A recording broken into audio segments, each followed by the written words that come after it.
Kaedehara Kazuha is a breath of fresh air. He's the first playable character from Inazuma, and he's the center character in the newest Archon quest, Autumn Winds, Scarlet Leaves, the prologue for Chapter 2, which focuses on Inazuma.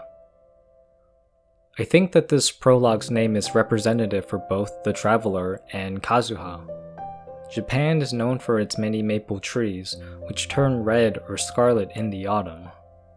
The autumn season symbolizes change, and because Inazuma is based off of Japan, this prologue's name represents a big incoming change for the Traveler, as they meet Kazuha, a wandering samurai who has fled from Inazuma, who represents the maple tree.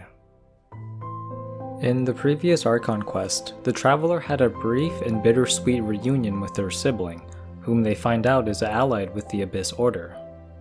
Unable to truly reunite, the Traveler is more motivated than ever to continue their journey through Teyvat, intent on heading towards Inazuma. Relating this back to Autumn Winds, we head towards Inazuma after a big change in the story's plot, where the Traveler is no longer just searching Teyvat for their sibling, but also to find the truth of the world, just as their sibling had done. The story of Inazuma can be the winds that bring about another huge shift in the story. I really enjoyed how this prologue gave us Kazuha as an introduction to Inazuma, because his character is a huge contrast to the current state of affairs in Inazuma. I'll start with some of his backstory. He's the last of the Kaedehara clan, which was once a well-renowned clan in Inazuma. His clan's fortunes had collapsed when he was a child, but despite this, he felt a sigh of relief. He's always been close with nature, and being free of family responsibilities provided a great opportunity for him to begin a life as a wandering samurai. In his many travels throughout the islands of Inazuma, there came a day where Kazuha contemplated a mantra. If one's heart is empty, all under heaven is empty. But if one's heart is pure, all under heaven is pure.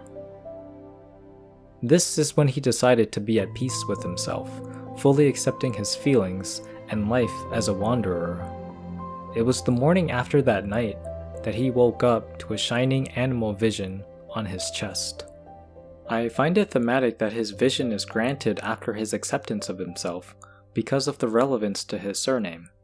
To break it down, the first part of this surname, Kaede, means maple leaf, which is commonly associated with strength and tranquility. The second part of his surname, Hara, on the surface means belly, but with a deeper layer into the meaning, it can also mean one's true self, as the belly can be seen as the center of the body. So combining these two, Kaedehara can be translated as tranquility as one's true self. I find this beautiful because Kazuha received his vision as a result of embracing his surname's meaning, being at peace with himself. It's no surprise that his vision is of animo, the element of freedom. He embodies this freedom to choose and to live his life as he wants. This also shows in his abilities and playstyle in-game, which is full of movement and refinement. This is why I think the Chapter 2 prologue featuring Kazuha is such a great fit to give us a preview of what may come in Inazuma. Kazuha's embodiment of freedom directly contrasts the lack of freedom in Inazuma, where the Vision Hunt decree has been in full force for the past year, causing a huge change in Inazuma's politics and atmosphere. In the Teyvat story preview, Dainsleif describes the Mondstadt chapter by questioning what freedom really means when demanded by a god. It will be interesting to see how Inazuma is, where freedom has been taken away by a god. A big theme in the prologue that Kazuha emphasizes are visions. In his perspective, a vision is proof of one's own strength. It's not that having a vision makes someone strong, but rather, it seems to be that those who are strong may receive visions. This is why Kazuha is so against the decree, because it's taking away the result of one's own strength. It's taking away something that helps people reach their goals. As he says in About Raiden Shogun, My dissatisfaction with her has its roots in the Vision Hunt decree.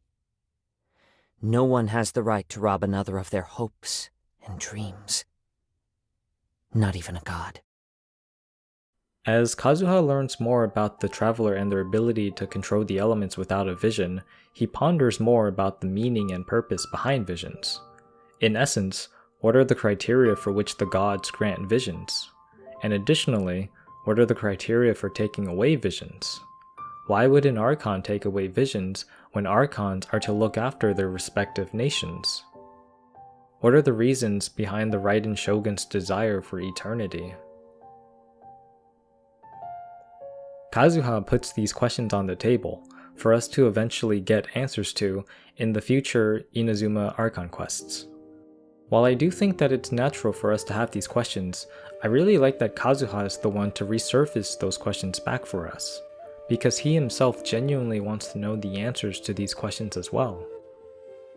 The prologue emphasizes his strong curiosity to understand the Raiden Shogun's desire for eternity. This has to be resolved for closure to Kazuha's character, especially because this understanding may help him in his journey to see if there is someone out there who can bring another light to his friend's masterless vision. If you wish to find her, she will forever be there. There will come a day when I too shall wish to understand the answers to eternity from her. Lastly, I wanted to speak on Kazuha's beautiful and emotional story teaser.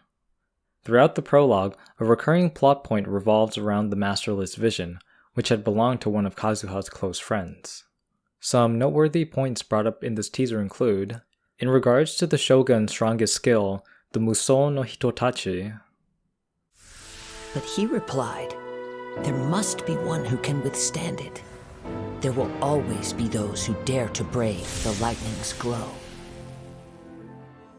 This suggests that there will be someone who can withstand the Musou no Hitotachi, which would symbolize that the Shogun's authority is not absolute. Additionally, this can represent standing up against the Raiden Shogun's authority, which is already present in the current resistance group in Inazuma. As Kazuha's friend died witnessing the Musou no Hitotachi, which is what he's always desired, Kazuha wonders what expression he had on his face. What this expression looked like could be another story point needed for Kazuha's closure. Perhaps this expression could be on the face of the person who does reignite the light on the masterless vision. I appreciated how Kazuha's body just subconsciously moved on its own to grab his friend's dying vision. It emphasizes the two's close relationship and Kazuha's natural belief to protect others and their aspirations, represented here in the form of a vision. Overall, I loved playing through Chapter 2's prologue. Not only did it serve as a great intro to what we may see in the rest of Chapter 2's story in Inazuma, but it made me appreciate Kazuha's character so much. I did wish for Kazuha, and he's quickly become one of my favorite characters. It's fantastic how much effort and care MiHoYo put into Kazuha, including his design, gameplay, and overall story and character. I love that he serves as our introductory character to Inazuma. I found it even cooler that in an interview with Kazuha's Japanese voice actor, Shimazi Nobunaga, Nobunaga says that Kazuha's character was planned when Inazuma's core concept was already being started, so Kazuha was really there from the start. I fully expect that he'll play more important roles as we dive more into Inazuma's story. Just as he gave us an introduction to Inazuma, I'm excited to see what roles Kaedehara Kazuha will play towards the resolution in Inazuma.